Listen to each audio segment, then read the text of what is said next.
The fact is, most of us do not live in the world as it actually is.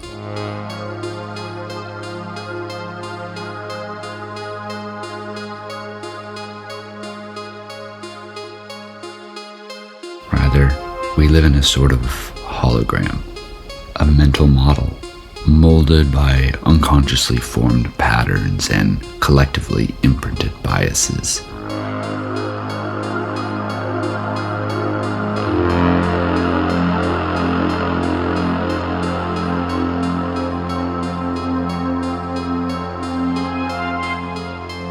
In this hologram of abstraction, we grow increasingly divorced from reality, from our world, from each other, and from ourselves. We grow disconnected from life, and so our living grows hollow, flat, our colors muted, and our spirit smothered.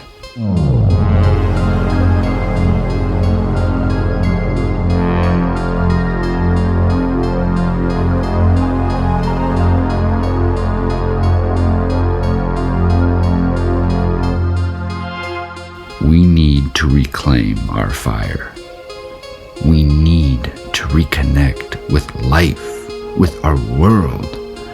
We must escape the labyrinth of our unconsciously formed minds to break the chains that bind us to the cave, staring at a wall, knowing only shadow and echo.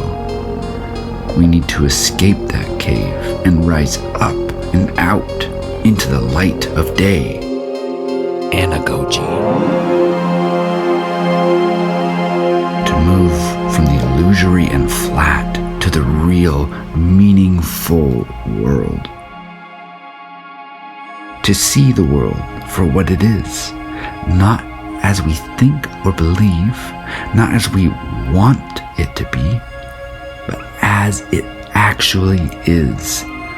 This is to begin to draw into it, to enter into the dance of its flame. This dance then starts to strip us of our illusions. The fire begins to burn away the dross of our mistaken perceptions and our inaccurate understandings.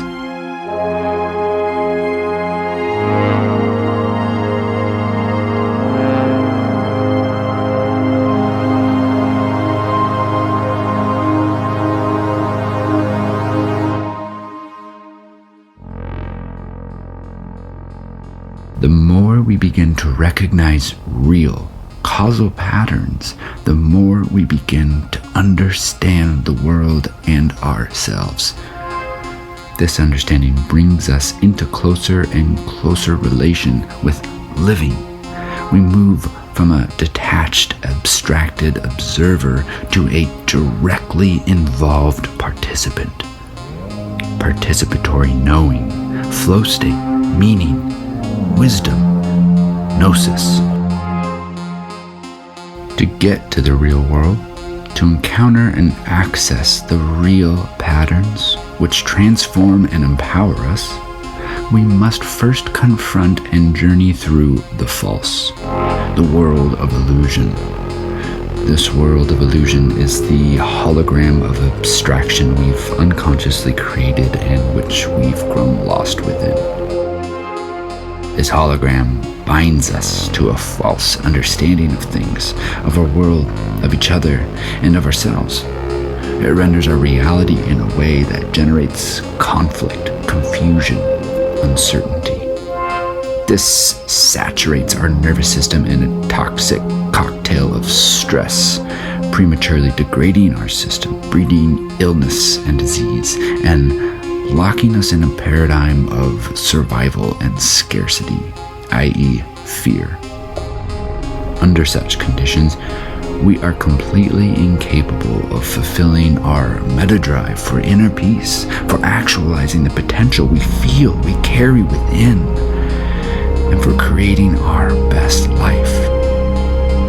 So long as we remain in this state of being, we cannot become the ones we long to be.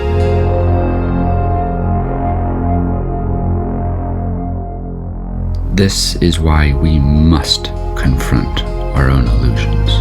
We must admit to ourselves and come to see how we are constantly bullshitting ourselves, engaging in self-deceptive, self-destructive behaviors. We must dive into the matrix of meaning, our world model, and encounter just how much of what we think, believe, and even see is based on unconscious and often collectively imprinted assumptions.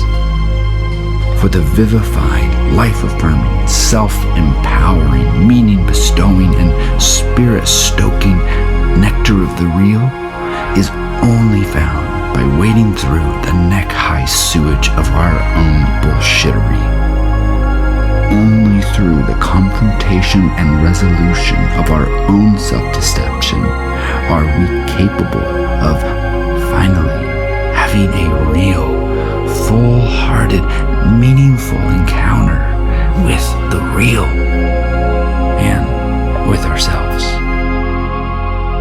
It is only then that our life is free to truly begin.